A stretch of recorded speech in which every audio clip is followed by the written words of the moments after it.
Vamos aguardar o Instagram fazer aqui a chamada dos nossos seguidores novamente. Vamos aguardar aqueles que estavam assistindo a live voltarem. Boa noite para você que está chegando novamente. Obrigado por você ter permanecido, Itaci, Roberto. Obrigado por vocês estarem ouvindo. O meu celular, estou com o celular novo agora, gente. E acho que me enganou aqui, que eu achei que estava com a bateria cheia, caiu do nada, sem me avisar, sem nada. Então por isso que a transmissão foi cortada. Eu acho até que eu perdi aquela primeira parte. Eu senti tanto fluir aqui de algo que me parecia específico também para vocês que estão me ouvindo, né? Então Deus é soberano, tá? Tudo que acontece, Ele tem todo o controle. Quem sabe a primeira parte não fosse para ser, se não ficou salva, né, não fosse para ser pública, mas foi algo muito profético que falava sobre chamado, sobre romper com obstáculos para aceitar o seu chamado. E a gente ficou em Jeremias 1 falando um pouquinho do chamado do profeta, como ele foi relutante, mas que ele era um escolhido de Deus. Então tinha 5 pessoas aqui comigo ouvindo, e foi para vocês que foi falado, né? E a gente vai seguir daqui em diante. Eu vou salvar essa segunda parte, né? Para quem está chegando agora assistindo gravado, estou falando aqui segurando agora com o carregador ligado, para não cair a conexão e a gente seguir daqui até o final. Nessa primeira parte que a gente fez da live, a gente estava falando sobre o chamado. Amém, Roberto. Eu senti fluir, né, coisas aqui que eram específicas para pessoas que estavam assistindo, né, na primeira parte. Na primeira parte do nosso vídeo a gente falava sobre isso. Não deixar que a sua personalidade seja um impedimento para a mensagem que Deus colocou dentro de você. Se você tem convicção de que você tem uma palavra de Deus, leve essa mensagem. A gente vai continuar falando sobre as características dessa palavra. Que palavra era essa que esse profeta tinha que carregar? O ministério profético de Jeremias, ele carrega algumas características que eu acho interessante para quem tem o ofício profético estudar, porque eu reparo nos profetas, até mesmo nos dias de hoje, que a maneira como um profeta ensina, muitas vezes é usando coisas físicas, né? Objetos. Eu percebo nos profetas até que eu conheço, rasgam papel, fazem um gesto físico que simboliza o espiritual. Isso é totalmente bíblico, tá? A Bíblia é cheia de símbolos, né? A ceia do Senhor é simbólica, é algo que se faz na terra que marca o mundo do espírito. O batismo é simbólico. Jesus nos ensinou a fazer isso. Isso é totalmente profético. Não é só um banho de piscina, não é só comer pão e suco de uva, né? Então, eu acredito sim que existem gestos que a gente faz no reino físico que tocam o mundo espiritual.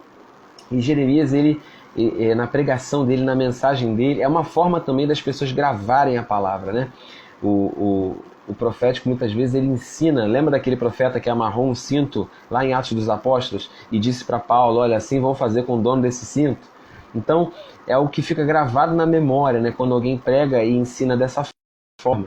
E era muito comum isso no ministério profético de Jeremias. Várias vezes ele vai usar um objeto para ilustrar uma verdade espiritual. Você vai ver um cinto de couro que Jeremias enterra e depois aquele cinto fica apodrecido. Mas sem dúvida, o texto mais forte, né, a figura mais forte que o profeta Jeremias vai usar é quando ele vai à casa do oleiro, né? Todas as denominações evangélicas ministram sobre isso. Jeremias capítulo 18, o Senhor diz para ele descer a uma olaria, que era a casa desse profissional. Às vezes a gente não tem noção do que é esse trabalho. A minha geração só conhece dos filmes aquela cena do Ghost, né? Onde o homem está fazendo ali o barro com a mulher e desenhando ali o vaso, e aquele vaso dá todo errado e ele amassa aquela argila de novo no filme, né? E aí ele vai e faz de novo o barro. Mas era mais ou menos assim que o oleiro trabalhava, né? Claro que com outras tecnologias daquele tempo, mas ele tinha a missão de modelar o vaso, e aquele vaso tinha as marcas, tinha as digitais do oleiro, que era aquele que produzia o vaso. Olha o que diz Jeremias 18. Vá à casa do oleiro, e ali você ouvirá a minha mensagem. Quer dizer, através de uma ilustração de algo físico, Deus iria comunicar verdades espirituais. Então, às vezes, Deus se manifesta assim com o profeta, né? Várias vezes, Deus vai dizer, olha, faz um gesto tal para que você possa aprender algo. Quantas vezes isso já não aconteceu com você? Deus manda você ir até um determinado lugar, porque ali eu vou falar contigo, né? E ele fala que fui à casa do oleiro, Jeremias 18, e eu vi trabalhando com a roda, mas o vaso de barro que ele estava formando se estragou em suas mãos, e ele o refez, moldando outro vaso de acordo com sua vontade. Então o Senhor dirigiu-me a palavra. É assim que o ministério profético muitas vezes se manifesta, e é assim que o Espírito Santo fala com a gente. Muitas vezes, quando algo dá errado, né, quando você vai ver alguma coisa, o Senhor te mostra uma cena e aquilo ali Deus usa para falar contigo. E o Senhor disse assim, ó comunidade de Israel, será que eu não posso agir com vocês como fez o oleiro? Pergunta o Senhor. Como barro nas mãos do oleiro, assim são vocês nas minhas mãos, ó comunidade de Israel. E perceba que o ato de desfazer e fazer de novo é um ato de julgamento. No início dessa live eu falei que a mensagem de Jeremias tem muito a ver com essa mensagem do oleiro, a casa de Israel, porque Jeremias é o profeta que anuncia o cativeiro da Babilônia. É o último profeta do período dos reis. A monarquia acaba depois daquilo ali, né? E ele vai anunciar o tempo que vai durar esse cativeiro, e aí ele vai morrer no cativeiro. Ele nunca vai ver o cumprimento da profecia. Ele vai desempenhar um ministério que é para depois, né? Então o teu chamado ele não vai ser medido pelo que você vê em vida. As palavras que você vai liberar, as sementes que você vai deixar, e tão somente tenha a convicção da mensagem que você carrega. A característica da mensagem dele era dizer, Israel, o Senhor tem sobre você a autoridade que o oleiro tem sobre o vaso. Se ele viu que aquilo que estava sendo construído não é digno, não pode ser vendido, aquilo ali não se parece com o que o oleiro idealizou. O oleiro tinha uma ideia na mente, e aquilo ali que está se formando não é aquilo que ele queria. Ele tem toda a autoridade sobre o barro para desfazer, colocar água, modelar de novo e fazer da forma como ele quer. Isso também mostra para mim que o oleiro não jogou fora o barro, né? Em todo momento a mensagem de Jeremias é uma mensagem de esperança. E no início da live eu falei isso, que era necessário que a gente separasse a ira de Deus da correção de Deus. Uma vez uma pessoa perguntou para mim assim, Deus castiga? Eu não gosto muito dessa palavra castiga, porque cada pessoa pode ter uma noção vaga. Então eu vou usar a palavra bíblica, Deus corrige. Hebreus fala sobre a correção, o livro de Hebreus fala sobre a correção de Deus, e que ele nos corrige para que a gente participe da sua santidade. Às vezes nós como pais corrigimos os nossos filhos com ira, mas isso não é bíblico, né? A correção bíblica é uma correção para a educação. Então Deus nos corrige para nos educar, Deus não nos corrige porque está com raiva de nós, tá? Nós estamos no tempo da graça e sem dúvida vai chegar o tempo onde Deus vai derramar sua ira sobre os homens, né? E que nós não sejamos alvos da ira de Deus. Você que pensa que nas suas provações, nas suas dificuldades, nas suas tribulações, Deus está irado comigo. Não, isso não é ira não, irmão. Isso não é ira não. Isso é correção, isso é tribulação, isso é provação. A igreja ela é atribulada durante toda a história. Nós somos atribulados desde que você se tornou um cristão. Desde que a igreja de Cristo foi estabelecida na terra, ela é perseguida, ela é atribulada, mas isso não é a ira de Deus, isso é educação de Deus, isso é correção de Deus, isso é Deus te forjando, tá? Isso aí é como ele fez com Israel, olha, vou ter que te levar para o exílio, vou ter que te levar para o cativeiro, vou ter que te desfazer para te fazer de novo. E nesse tempo de pandemia, muitos de nós estamos sendo desfeitos, desconstruídos. Mas isso não quer dizer que ele está nos jogando fora. Isso quer dizer que ele está nos refazendo para que a gente saia do jeito que ele quer, do jeito que está na mente dele. Amém? Essa mensagem do oleiro é a mensagem, para mim, principal, a principal figura desse livro, desse profeta. E é isso que vai permear todas as profecias que ele vai dizer. Então eu quero começar mesmo essa live dizendo para você que existe diferença entre correção de Deus e a ira de Deus. Roberto está me fazendo uma pergunta aqui, no particular, sobre a profecia sobre o jugo de ferro. Roberto, eu não vou ter tempo de trabalhar esse tema com você hoje, mas se a Lisiane puder anotar para mim, eu vou estudar, tá? Para poder trazer essa resposta para você. Jugo de ferro. Porque, exatamente, em Jeremias tem várias figuras. Ele fala sobre o cinto de couro, ele várias vezes vai usar objetos visíveis para pregar, para carregar a mensagem dele. O jugo de ferro. Essa aí eu vou anotar trago para vocês em outra oportunidade. De repente não numa live, mas de repente um history, né, mais rapidinho, compartilhando aí, respondendo perguntas. Mas é isso aí, podem interagir. Algumas características das profecias de Jeremias que eu quero chamar a sua atenção nessa live. Jeremias foi o único profeta bíblico que Deus proibiu de orar pela sua nação. Deus conta com intercessores. Nós sabemos que Deus procura pessoas para interceder. E às vezes Ele comunica para nós o que vai acontecer para que a gente interceda. Mas às vezes Deus comunica para nós só para a gente saber, né? E no caso de Jeremias, por isso que a mensagem dele era dura. Porque ele sabia que havia um exílio e que era irreversível. Existem coisas que Deus vai fazer na face da terra e que é irreversível. Sabe? Por isso que, imagina para um melancólico ouvir um negócio desse, né? E Deus fala para ele, Jeremias 7,16, mas a você, Jeremias, não ore por esse povo, nem faça súplicas ou pedidos em favor dele, nem interceda por ele junto a mim, porque eu não ouvirei. Jeremias 11,14, e você, Jeremias, não ore em favor desse povo, nem ofereça súplica ou petição alguma por eles, porque eu não ouvirei quando clamarem a mim na hora da desgraça. Jeremias 14,11, então o Senhor me disse, não ore 3 vezes, não ore pelo bem-estar desse povo. Então Deus está comunicando a Jeremias e falando para ele anunciar o que vai acontecer, só para que o povo saiba que quando acontecer foi o Senhor que disse. Mas Deus está dizendo, não interceda, porque eu não vou ouvir. A decisão está tomada. Deus entendeu que a única forma daquele povo, de fato, se voltar para ele, era ser desfeito e ser refeito. Era começar de novo. A mensagem dele era uma mensagem por si só difícil para ele carregar. Olha o que ele diz no capítulo 7, versículo 11. Ele vai anunciar, primeiro lá no capítulo 4, ele vai anunciar que o inimigo vai vir do norte, que é a Babilônia. E no capítulo 7 ele vai falar sobre a destruição do templo. É muito parecido, algumas coisas do ministério de Jeremias são muito parecidas com o ministério de Jesus. Vamos ver essas semelhanças? Primeiro, Jeremias capítulo 7, ele vai predizer a destruição do templo, exatamente como Jesus faz em Mateus 24. Se eu estiver falando os versículos rápido, depois você assiste a live de novo, tá bom? Jeremias capítulo 7, ele diz assim, esse templo que leva o meu nome tornou-se para vocês um covil de ladrões. Quem lembra isso? Jesus citou, lembra? Jesus citou o profeta Jeremias, falando sobre o templo. Cuidado, eu estou vendo isso. Cuidado, diz o Senhor, eu estou vendo isso. Portanto, vão agora a Siló. Lembra que a arca ficava em Siló? Ali era o primeiro lugar que abrigava o templo do Senhor. O meu lugar de adoração, onde primeiro eu fiz uma habitação em honra ao meu nome. E vejam o que eu fiz lá na vila, na cidade de Siló, por causa da impiedade de Israel, meu povo.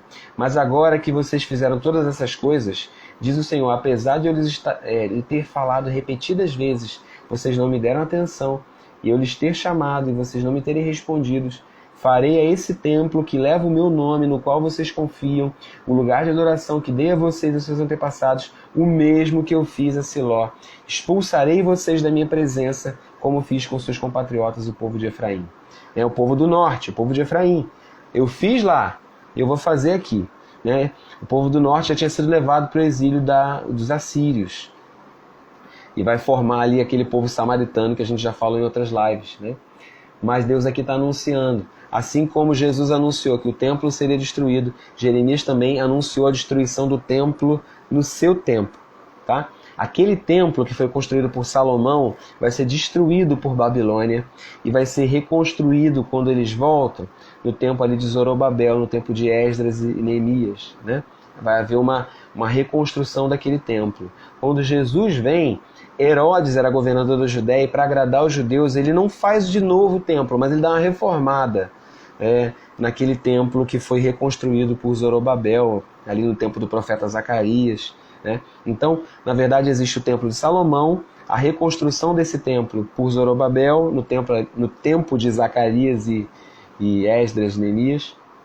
Depois esse templo é reformado no momento que Herodes é governador da Judéia. E Jesus vai dizer que não vai ficar pedra sobre pedra também. Porque às vezes as pessoas valorizam a coisa física, o ritual, mas ali já não tem mais vida.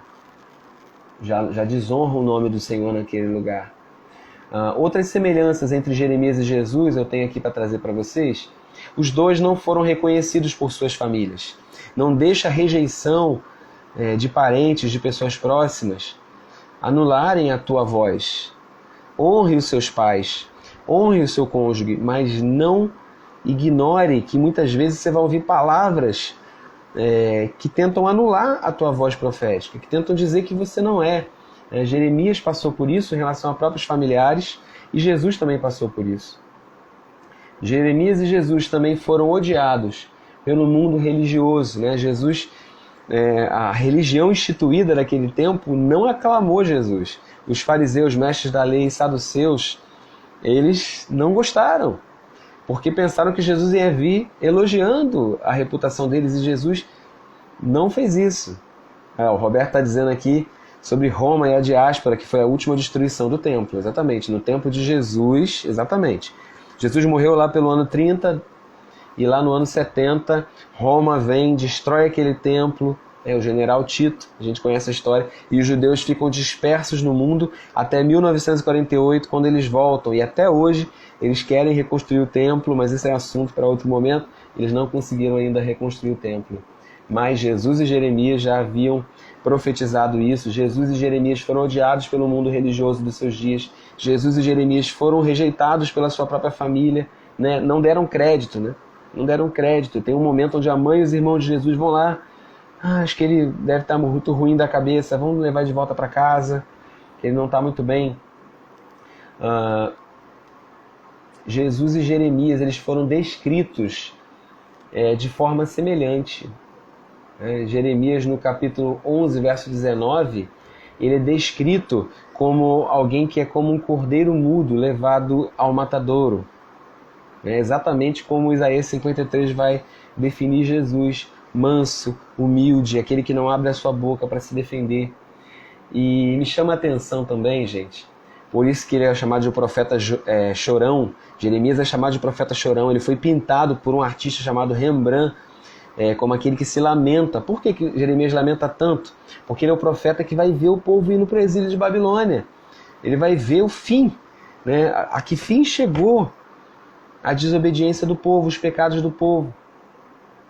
E Jesus e Jeremias, ambos, também têm isso em comum. Eles choraram por causa de Jerusalém. A Bíblia, os evangelhos, eles só relatam que Jesus chorou em 2 ocasiões. Uma foi quando seu amigo Lázaro morreu, e outra foi por causa de Jerusalém. Jesus olha para Jerusalém e fala assim: Jerusalém, Jerusalém, que matas os profetas e apedrejas os que te são enviados. Se eu pudesse colocar os seus filhos debaixo das minhas asas, como a galinha faz com seus pintinhos. Eu queria poder cobri-los, mas vocês não quiseram. E Jeremias capítulo 9, verso 1. Jeremias também chora por Jerusalém. Ele diz assim: se minha cabeça fosse uma fonte de água e os meus olhos um manancial de lágrimas, eu choraria noite e dia pelos mortos do meu povo. Gente, a gente está vivendo um tempo hoje também de muita aflição sobre a terra. Um tempo também de exílio para muitos, de cativeiro para muitos, e de muita gente sendo desfeita por causa dos seus pecados também. Muita gente sofrendo por causa do que os outros também escolheram. Mas que esse seja um tempo onde a gente se permita ser desfeito e refeito pelo Senhor. Que a gente se permita ouvir a mensagem dele, que às vezes é uma mensagem pesada, e que a gente se permita ser transformado por ela. A mensagem de Jeremias é chamada de mensagem pesada. Olha o que diz Jeremias 23:33. Quando este povo, ou um profeta, ou sacerdote, lhe indagar qual é a mensagem pesada da qual o Senhor lhe encarregou. Olha que coisa. Imagina você tendo que levar uma palavra de Deus e um amigo seu vira e fala: olha só, qual é a mensagem pesada que você tem aí da parte do Senhor para nós? Jeremias já era conhecido. Por que ele era conhecido assim? Porque os profetas do tempo dele traziam mensagens de paz, diziam coisas boas. E Jeremias estava buscando o Senhor estava dizendo: não é isso que vai acontecer não. Então as pessoas já começaram a olhar para... Imagine para um homem que que já se sentia criança, já se sentia jovem, parecia não ter uma boa autoimagem, mas a tua autoimagem tem que estar segura em Deus, porque às vezes você vai enfrentar rejeição e oposição, né? E as pessoas viravam para ele e diziam: qual é a mensagem pesada que o Senhor te encarregou? E o Senhor mandou Jeremias dizer assim: diga a eles, vocês são o peso, e eu os abandonarei, diz o Senhor. Olha a resposta na ponta da língua, né? É uma palavra pesada, é uma mensagem pesada, mas quando vem carregada de unção e inspirada por Deus, Deus respalda e Deus carrega com as consequências, né? Quando alguém te perguntar qual é a mensagem pesada, diga a eles, vocês são o peso. Jeremias 23, 16 a 18, ele faz um alerta para aqueles que tinham a responsabilidade de carregar, nós ministros, todos nós temos a mensagem como cristãos da nova aliança, a responsabilidade de carregar como profeta, como sacerdote, como líderes, né? Às vezes as pessoas falam que Jeremias 23 é o capítulo dos pastores, mas entenda, não tinha ofício pastoral naquela época, pastor de igreja não. Pastor em Israel era um símbolo, acho que eu já falei isso aqui em alguma live, pastor em Israel era um símbolo de líder, porque o maior líder que Israel já teve foi um pastor, que foi Davi. Então toda vez que o povo estava disperso, Deus comparava o seu povo a ovelhas e dizia que iria levantar um rei, um líder como Davi. Então, quando Jeremias se levanta contra os pastores, não é pastor de igreja apenas que ele está falando. Vamos olhar isso de uma forma mais ampla. Está falando de mim e de você, líderes no meio do povo de Deus. Ele vai falar, olha, assim diz o Senhor dos Exércitos, Jeremias 23:16. Não ouçam o que os profetas estão profetizando para vocês. Eles os enchem de falsas esperanças, falam de visões inventadas para eles mesmos e que não vêm da boca do Senhor. Vivem dizendo àqueles que desprezam a palavra do Senhor, vocês terão paz. Olha o que os falsos profetas dizem àqueles que desprezam a palavra. Vocês terão paz. E a todos que seguem a obstinação do seu coração, eles dizem, vocês não vão sofrer desgraça alguma. Mas qual deles esteve no conselho do Senhor para ver ou ouvir a sua palavra? Quem deu atenção e obedeceu a minha palavra? Existe um conselho do Senhor. É como se Pai, Filho e Espírito Santo estivessem em reunião. E o profeta deve comparecer a esse conselho e ouvir. E ouvir o que Deus está falando ali no conselho do Senhor. E trazer essa palavra que às vezes é pesada. No mesmo capítulo 23, ele chama a palavra de Deus. A palavra de Deus ela tem vários nomes, né, ao longo da Bíblia. A palavra de Deus é chamada de mel, é chamada de doce. A palavra de Deus é chamada de muita coisa, de alimento, de pão. Mas no livro de Jeremias, olha aqui duas metáforas poderosas para falar da Bíblia, da palavra. Ele vai chamar a palavra de Deus de fogo e ele vai chamar a palavra de Deus de martelo. Jeremias 23, 29. Você que ensina, você que prega, você tem que liberar a palavra que é pão, você tem que liberar a palavra que é doce, mas também essa palavra é martelo, essa palavra também é fogo. Jeremias 23, 29. Não é a minha palavra como fogo? Pergunta o Senhor. E como um martelo que despedaça a rocha? Então, às vezes, carregar essa mensagem, meu irmão, às vezes provoca angústia no pregador. Provoca angústia em quem tem que levar. Jeremias 4,19, ele fala assim, minha angústia, eu me contorço de dor. Eu estou lendo a NVI, mas tem uma versão mais antiga que diz assim, entranhas minhas, ó entranhas minhas. Entranha, né? Fala dos órgãos interiores. Tem outra tradução que diz assim, meu coração, meu coração. Jeremias é esse profeta que sente a dor de ter que liberar essa palavra. Ele fala, eu me contorço de dor, entranhas minhas, ó paredes do meu coração. O meu coração dispara dentro de mim, não posso ficar calado. Ouvi o som da trombeta, ouvi o som de guerra. Aqui, nesse capítulo 4, ele está anunciando que Babilônia vem. Vai vir do norte, Babilônia vai vir. E ele falou, eu ouvi. Então eu tive lá no conselho, eu ouvi, eu não posso deixar de falar. Eu não posso deixar de anunciar as consequências de um povo que abandona a palavra. É no livro de Jeremias também, exatamente, Kézia, ele tem essa carga poética, a gente vai ver esse poético de Jeremias no próximo livro, que é a próxima semana. Antes de entrar em Ezequiel, eu vou ter que fazer mais uma live para falar desse profeta, falando das lamentações de Jeremias. É um livro poético entre os livros dos profetas. Ele vai ter esse estilo poético de falar. É no livro de Jeremias também que ele fala sobre nós voltarmos aos fundamentos. Às vezes, eu percebo isso no mundo hoje, as pessoas estão querendo voltar para novidades. Querendo voltar para novidades não, querendo inventar novidades. Quando a gente fala para um crente assim, olha, vai orar e vai ler a Bíblia para Deus falar contigo. Aí o crente fala, isso aí eu já faço. Faz não, às vezes não faz não. Isso aí eu queria uma coisa a mais.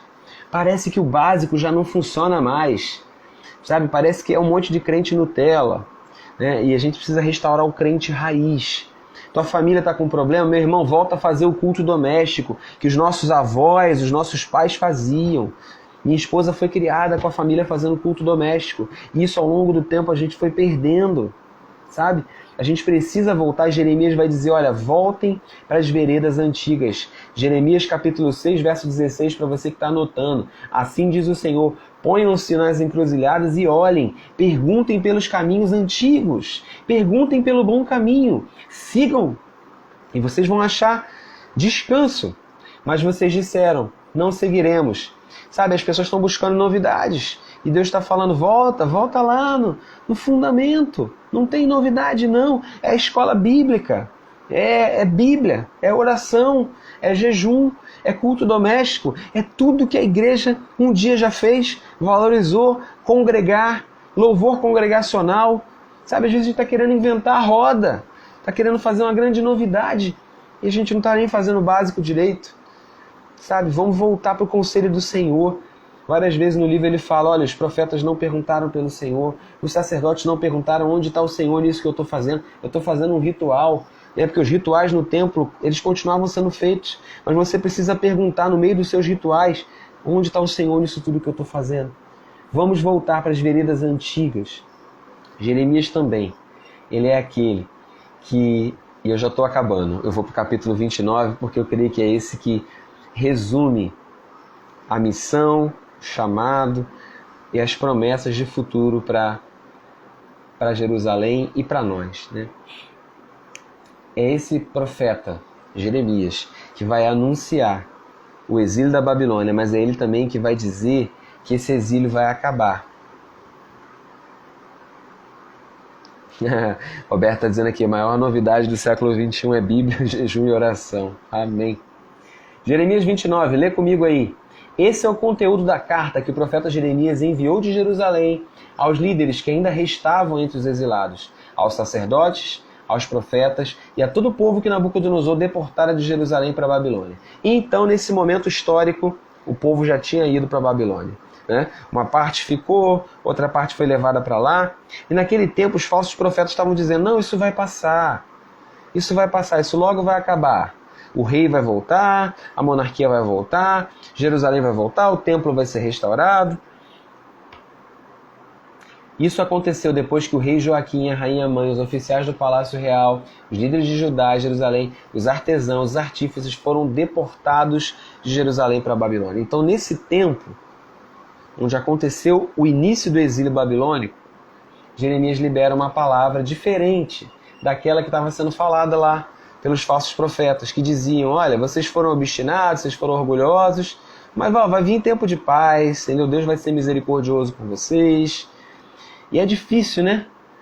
Jeremias se levantar com uma palavra diferente, mas ele diz assim, Jeremias 29:5, construam casas e habitem nelas, plantem jardins e comam de seus frutos. Parece uma mensagem boa, né?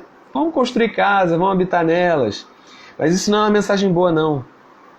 Quando você fala assim para alguém, constrói uma casa, significa, olha, você vai ficar um tempo aí. Não é rápido que vai acabar, não. Se adapta para essa nova realidade que você está sendo colocado. Planta um jardim, colhe o fruto, sem pressa. Você vai ter que aprender a esperar, porque você está sendo desfeito e você vai ser refeito. E ele vai dizer assim, casem-se, tenham filhos e filhas. Escolham mulheres para casar-se com seus filhos, deem as suas filhas em casamento, para que também tenham filhos e filhas. Multipliquem-se, não diminuam. Não parem de crescer, não parem de fazer o que tem que ser feito, porque vocês estão no exílio. Busquem a prosperidade da cidade para a qual eu os deportei. Ou seja, olhem pela Babilônia, você está lá, você está no meio da Babilônia, né? Você está nesse lugar aí, nesse emprego que você não queria estar, nessa realidade que você não queria estar. Busca a prosperidade desse lugar que você está, porque você não vai sair tão cedo. Você não vai sair de lá até que eu te refaça. Então busque a prosperidade da cidade para a qual eu os deportei. Orem ao Senhor em favor dela, porque a prosperidade de vocês depende da prosperidade dela. Olha que princípio, a gente aprende muita coisa aqui, mas é que eu sempre falo que a jornada bíblica ela nos dá o contexto do livro, o contexto do capítulo, né? Aqui nesse texto a gente aprende a orar pela nossa cidade, ore pelo Rio de Janeiro, ore pelo Brasil, mas o contexto aqui é porque o povo não estava afim de orar. Sabe quando você está num lugar que você odeia estar, você foi tirado da sua casa e você é obrigado a estar onde você não quer estar? Ele está dizendo, olha, não fica esperando você voltar, quando a pandemia passar, quando eu voltar, aí a minha realidade vai mudar. Não, segue tua vida, casa, tenha filhos, casem seus filhos, casem suas filhas, multipliquem-se, orem para que a cidade prospere, porque se a cidade prosperar, você vai prosperar também. O contexto desse texto é esse, né? Se o Rio de Janeiro prosperar, você prospera. Então ore por esse lugar, ore em favor dela, a prosperidade de vocês depende da prosperidade dela. Estou lendo aqui Jeremias 29, do 5 ao 14. Assim diz o Senhor dos Exércitos, o Deus de Israel: não deixem que os profetas e adivinhos que há no meio de vocês os enganem. Não deem atenção aos sonhos que vocês os encorajam a ter. Eles estão profetizando mentiras em meu nome. Eu não os enviei, declara o Senhor. Assim diz o Senhor, quando se completarem 70 anos, 70 anos, Kézia está dizendo aqui, Jeremias chorava com razão. Tu imagina ele ouvindo Deus falar que o exílio ia durar 70 anos e ele já era velho. Ele sabia que ele ia morrer na Babilônia, que ele nunca ia voltar para Jerusalém. Ele chorou por Jerusalém, assim como Jesus chorou por Jerusalém, porque sabia que não tão cedo ele voltaria a ver Jerusalém. Que coisa. Quando se completarem os 70 anos da Babilônia, eu cumprirei minha promessa em favor de vocês, de trazê-los de volta para esse lugar, porque sou eu que conheço. Olha o contexto, que lindo, gente. Palavras de esperança. Sou eu que conheço os planos que eu tenho para vocês, diz o Senhor. Então, é Deus falando, olha, não é ira. Eu não estou irado com vocês. Eu estou tratando vocês, eu estou provando o coração de vocês. Planos de fazê-los prosperar e não lhes causar dano. Plano de dar-lhes esperança e um futuro. Então vocês clamarão a mim, virão orar a mim e eu os ouvirei. Vocês me procurarão e me acharão, quando me procurarem de todo o coração.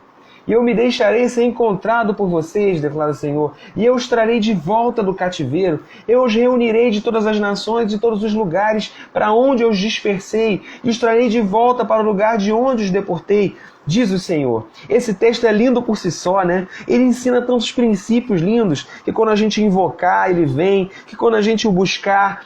Só que isso é num contexto onde eles foram deportados por causa da desobediência, eles precisavam se arrepender, eles precisavam ser desfeitos e refeitos. E sabe, gente, talvez a gente esteja vivendo esse tempo onde a gente foi tirado de um lugar confortável. Sabe, o mundo, isso é coisa de Deus o que está acontecendo. Não a morte, não a desgraça, eu não estou dizendo que Deus proporcionou isso, mas o que Ele está fazendo dentro de nós nesse tempo. Se você se permitir ser forjado por Ele, Ele quer te desconstruir, te reconstruir do jeito dele. E eu quero te dar uma palavra de esperança aqui, porque 70 anos é tempo pra caramba, né? Você pode pensar assim, meu Deus, quanto tempo isso vai durar? Depende de você, né? O tempo do deserto, o tempo da provação é determinado por você. O quanto tempo você vai demorar para aprender as lições que Deus deseja te ensinar. Eu sempre digo para Deus assim, Deus, eu quero aprender logo tudo para passar de fase. Porque se a gente fica muito tempo, porque a gente está rodando em círculos. Você está vendo situações na sua vida se repetindo? Rodando em círculos é porque você ainda não aprendeu o que tinha que aprender naquele processo. Mas eu quero te dar uma palavra de esperança. Até a repreensão de Deus tem um prazo. Sabe? Às vezes a gente como pai, a gente erra nisso com os nossos filhos. A gente coloca de castigo eternamente. Está de castigo. Tem que dar um prazo. Sabe? Tem que dar um prazo. Deus não está eternamente chateado com o seu povo. Durante um tempo ele disse, olha, se você orar eu não vou ouvir nada. Não adianta interceder por esse povo não, que eu não vou ouvir. Mas chega um momento onde ele diz, olha, vocês vão me invocar e eu vou ouvir. Vocês vão me buscar, porque minha intenção não é causar nenhum dano. Sabe? Nenhum pai quer provocar uma lesão no filho a ponto de o filho parar de andar. Sabe? Nenhum pai quer isso. E se não corrigir o filho com ira, isso não vai acontecer. Se você corrigir os seus filhos com a intenção de fazer eles bem, porque é para isso que a gente corrige. A repreensão de Deus, Lisiane está reforçando aí, tem um prazo. Estou falando isso porque eu vou abrir meu coração para vocês. Eu já vivi tempos onde eu achava assim que, poxa, Deus me rejeitou, sabe? Deus não vai me usar, Deus não quer mais. Qual o projeto dele para a minha vida? Às vezes a gente acha que Deus está aborrecido, zangado com a gente. Mas tem um prazo, sabe? Não quer dizer que a tribulação tem um prazo. A provação tem um prazo. Você não vai ficar eternamente debaixo de provação. Amém? Você não vai ficar eternamente debaixo de tribulação. Tem um prazo. Tem uma finalidade. Ela tem um prazo porque ela tem um fim. E é um fim para terminar e um fim porque é uma finalidade. Ele não está, eu vou fechar com essa frase, Deus não está apartado do seu povo para sempre. O desejo dele é trazer você de volta. Amém? Eu fico feliz que eu vejo aqui pessoas novas entrando na live, pelo menos assim, alguns que eu não lembro de ter visto outras vezes. E se a gente ainda não se conheceu pessoalmente, que essa palavra seja bênção para a sua vida, para a sua igreja, para o seu ministério. Roberto está dizendo aqui, linda palavra, estava orando de ontem para hoje, conversou com Jesus. Quer agradecer ao irmão Itaci que enviou o link. Ele deu as respostas que não a que ele queria, mas a que ele precisava. Amém. Continua buscando ao Senhor, né? Continua buscando ao Senhor, que Ele vai te dizer o modo e a forma de viver, né? Tenha uma intimidade com Ele. A tribulação tem um fim. Amém? Deus não está para sempre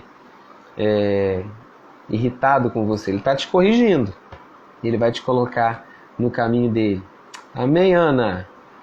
Que bom que você está aqui, né? De certa forma a internet pode nos ajudar, né, a nos aproximarmos. Ana serviu a Deus me hospedando, ela e seu marido, na sua família. Tempo que eu morei na Bahia, foi a casa que nos recebeu lá. Como vocês nos ajudaram, como nós somos gratos. Amém, Jean? Tem muitas pessoas da Bahia aqui, né? Que bom que a gente tem essa proximidade aqui. Eu vi Sidney também por aí. Queridos, obrigado por vocês estarem ao vivo aqui, até as 10h12 da noite. Amanhã é dia de trabalho, eu vou encerrar por aqui. Vou deixar essa parte da live salva. Segunda que vem, esteja com a gente, 9 da noite. Lamentações de Jeremias, a gente vai dar mais um panorama, falar um pouquinho de novo desse profeta, né? Mergulhar um pouquinho nessa personalidade melancólica dele. Itaci também é baiano. Ok, Itaci. Que bom que você está por aqui. Semana que vem esteja conosco, 9 da noite, na Jornada Bíblica. Já que vocês estão aqui até agora, deixa eu aproveitar para falar um pouquinho da Escola Antioquia, já no nosso desfecho. Você que gosta do ensino da palavra, a gente tem se dedicado, nós, Ministério Terra Fértil, o apóstolo Renan, e os demais professores, a gente tem se dedicado a uma escola ministerial, tá? A gente tem se dedicado a uma escola ministerial chamada Antioquia. Ela existe desde 2012 e a partir de 2021 ela é totalmente pela internet. O Itaci está dizendo que é da igreja da Praia do Forte, do pastor Ivo. Amém! Conheço Praia do Forte, lugar lindo. E inclusive já tivemos uma Antioquia em Praia do Forte, em Salvador. Esse ano a Antioquia é totalmente online. E por ser online, Ana está perguntando se vai ficar salvo. Vai ficar salvo no IGTV aqui do Instagram, tá bom, Ana? Todas as jornadas bíblicas, de todos os livros da Bíblia, eu estou salvando aqui, tá? Depois estou levando lá para o meu YouTube. Então, sim, fica gravado. Todas as jornadas. Você pode voltar ali no livro da Bíblia que você gosta. A gente já está desde Gênesis, já estamos em Jeremias. E a semana que vem a gente vai dar continuidade com Lamentações de Jeremias. Mas voltando a falar da Antioquia. Então, a partir de 2021... a Antioquia vai ter os seus módulos gravados também e compartilhados com aqueles que puderem se matricular, que desejarem se matricular, que quiserem fazer esse investimento na sua vida, na sua formação. A gente tem matérias que falam sobre o Ministério Quíntuplo, escatologia, aliança de sangue, o fruto do Espírito, falando um pouquinho sobre a unção. A gente tem compartilhado aquilo que a gente crê, aquilo que a gente recebeu da palavra através dessa escola. Então já estou matriculando algumas pessoas, inclusive tem gente da Bahia já matriculada nessa escola. São 18 módulos ao todo, a gente vai começar a liberar esses módulos no mês de março, tá? Dia 15 de março, eu vou liberar os 2 primeiros módulos para os alunos matriculados, tá bom? Então, se você quiser saber mais sobre essa escola, eu vou deixar também esse Instagram disponível para você entrar em contato, tá? Você pode entrar em contato pelo Instagram da Escola Antioquia, pelo Instagram das Escolas Terra Fértil, pelo meu perfil pessoal, e também vou disponibilizar um número para você. Eu vou colocar aqui, é o WhatsApp, para você receber informações e efetuar a sua matrícula na Antioquia. É o 98002-6463, tá? Se você é de fora do Rio, tem que salvar com 21 na frente, que é o DDD do Rio de Janeiro. Eu tenho certeza que essa escola vai ser bênção para a sua vida. Nós já tivemos aqui no Rio de Janeiro várias pessoas que fizeram, e eu vou ter muita alegria, muito prazer de ter você estudando com a gente, tá? Essa escola que vai aí de março a dezembro. E até semana que vem, com mais uma jornada bíblica, a gente pode tirar as dúvidas de vocês sobre a Bíblia e também sobre a Antioquia aí pelo contato do WhatsApp. Deus abençoe sua vida. Até segunda que vem, em nome de Jesus. Vou salvar aqui a transmissão.